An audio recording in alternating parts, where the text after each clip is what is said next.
எங்கள் வீட்டில் என்ன லஞ்சுன்னு பார்க்குறீங்களா? சூடாக வடித்த சாதம் பாருங்கள், சுட சுட இருக்குது.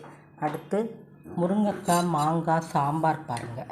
முருங்கைக்காயும் மாங்காயும் போட்டு சாம்பார் வச்சுருக்கோம். இதுதான் இன்றைக்கி எங்களுக்கு குழம்பு. அடுத்து தக்காளி ரசம் தக்காளி மட்டுமே போட்டு புளி போடாமல் பருப்பு தண்ணியில் செஞ்சுருக்கோம். அடுத்து கீரை கூட்டு, முளைக்கீரையும் பாசிப்பருப்பும் போட்டு கூட்டு. இது பாவக்காய் ஃப்ரை பாருங்கள். டயபிட்டிஸ் உள்ளவங்க டெய்லி பாவக்காய் சேர்த்தா நல்லது. அடுத்து இது மாங்காய் சாம்பாருக்கு போட்டு இருந்து மிச்சத்தில் மாங்காய் பச்சடி பண்ணியிருக்கேன். தயிர் சாதத்துக்கு ரொம்ப நல்லாயிருக்கும். வெல்லம் போட்டு இனிப்பு போட்டு பண்ணியிருக்கேன்.